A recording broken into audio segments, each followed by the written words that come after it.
আয়োজিত অনুষ্ঠানের সম্মানিত প্রধান অতিথি, আমাদের অত্যন্ত প্রিয় এবং গুণী একজন মানুষ প্রফেসর মাহবুবুল্লাহ স্যার। তিনি শুধু অর্থনীতিবিদ এবং সমাজ বিশ্লেষকই নন, রাজনীতি বিশ্লেষকই নন, উনি প্রতিটি মানুষের একজন অভিভাবক। আমরা যারা শিক্ষক আছি, আমাদের শিক্ষকদের শিক্ষক। আমি স্যারকে ধন্যবাদ জানাচ্ছি, কৃতজ্ঞতা প্রকাশ করছি যে তিনি অসুস্থ থাকা অবস্থায় আমাদের সভাপতি মহোদয়ের আহ্বানে সাড়া দিয়ে আজকে আমাদের কলেজে উপস্থিত হয়েছেন।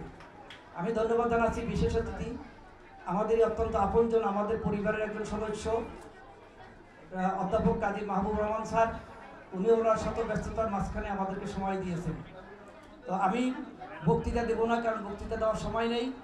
আমি 34 বছর এখানে চাকরি করেছি। এই 34 বছর যাবতীয় আমি এই মোহাম্মদপুরের কোনো প্রতিষ্ঠানের সাথে কোনো সংশ্লিষ্ট হতে পারিনি, কারণ কখনোই আমরা এরকম কোনো সুযোগ পাইনি যে সবার সাথে আমরা কীভাবে মিশব।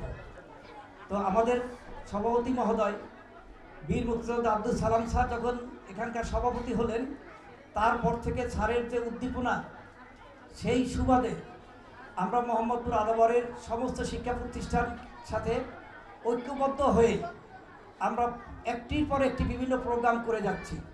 এবং এই মাধ্যমে আমরা জানি যে এর আগে আমরা বিশাল আকারে প্রায় 7-8 হাজার ছাত্র শিক্ষকদের সমন্বয়ে আমরা মাদক, ছিনতাই, কিশোর গ্যাং এদের বিরুদ্ধে আমরা র্যালি এবং মানববন্ধন করেছি, যা বাংলাদেশ সহ সারা বিশ্বের বিভিন্ন মিডিয়ায় প্রচারিত হয়েছে এবং প্রশাসন নড়ে চড়ে বসেছে এবং অনেক ক্ষেত্রে তারা ব্যবস্থাও নিয়েছেন। এবং এর ফলে সেই প্রোগ্রাম থেকে আমরা আমাদের শিক্ষা প্রতিষ্ঠানের বিভিন্ন শিক্ষক এবং শিক্ষার্থীদের সাথে আমাদের একটা সেতুবন্ধন তৈরি হয়েছে। তার প্রেক্ষিতেই কিন্তু আমরা আজকের এই প্রোগ্রামটা করেছি। নিঃসন্দেহে আপনারা যারা মোহাম্মদপুরে বিভিন্ন প্রতিষ্ঠানে আছেন, আপনারা এরকম অনুষ্ঠান হয়তো ইতিপূর্বে আর করার কোনো সুযোগ পাননি। হ্যাঁ, এবং স্যারের এখনও অনেকগুলো পরিকল্পনা আছে যে আমরা বিতর্ক কম্পিটিশন, খেলাধুলা, এরকম বিভিন্ন মাধ্যমে আমরা ছেলে মেয়েদেরকে এইভাবে উৎসাহিত করব, উজ্জীবিত রাখবো এবং আমরা এখানে এমন একটি শিক্ষার্জন তৈরি করব যা সারা বাংলাদেশের মধ্যে শ্রেষ্ঠ একটা প্রতিষ্ঠান হিসেবে, মানে অঞ্চল হিসাবে পরিগণিত হবে। আমরা এখানে যে সকল প্রতিষ্ঠান অংশগ্রহণ করেছেন তাদের মধ্য থেকে আমরা বিচারক নেইনি, কারণ হয়তো পার্সিয়ালিটি হতে পারে, কি হতে পারে, তাদেরকে আমরা অঙ্কন যে আর্ট করা হয়েছে সেই রুমেও কিন্তু আমরা তাদেরকে মানে ডিউটি করার জন্য বা তাদের দেখাশোনার কোনো দায়িত্ব দেইনি। আমরা বাংলাদেশের সবচেয়ে শ্রেষ্ঠ শিক্ষা প্রতিষ্ঠান রেসিডেন্সিয়াল মডেল সেন্ট জোসেফ এই মানের প্রতিষ্ঠান থেকে বিচারকদের এনে আমরা বিচার কার্য সম্পন্ন করিয়েছি এবং ওনারা খুব সূক্ষ্মভাবে সবার আর্টগুলো, অঙ্কনগুলো দেখে তারা বিচার কার্য সম্পন্ন করেছেন এবং ওনারা সবার প্রশংসা করেছেন।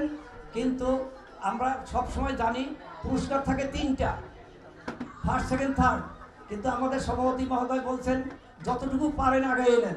ফলে আমরা প্রত্যেক গ্রুপ থেকে 10টা করে পুরস্কার দিচ্ছি, মানে হিসাবে যে তাদের বিশেষ পুরস্কার। এবং যে ছেলেটি আজকে আসছে, আমরা জানি খালি হাতে সে গেলে মন খারাপ করবে, সেজন্য প্রত্যেকের জন্য গোল্ড মেডেল আছে। তো সুতরাং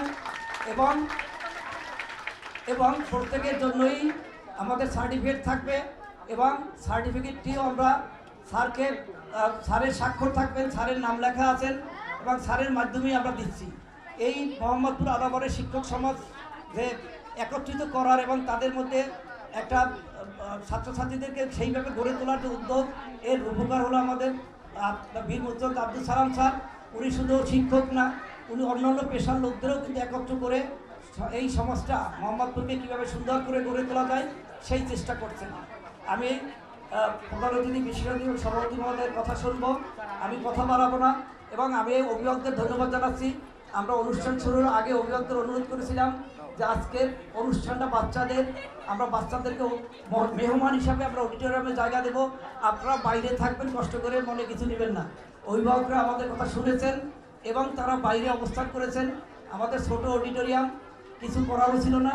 আপনাদেরকে আমরা অনেক অনেক ধন্যবাদ জানাচ্ছি যে আপনার এই মানে জন্মের পর থেকে যে সন্তানটিকে নিয়ে আপনি স্বপ্ন দেখেন, সেই সন্তানটাকে সুযোগ করে দিয়েছেন ভিতরে বসে অতিথিদের বক্তব্য শোনা এবং পুরস্কার গ্রহণের জন্য অপেক্ষা করানোর জন্য ব্যবস্থা করেছেন।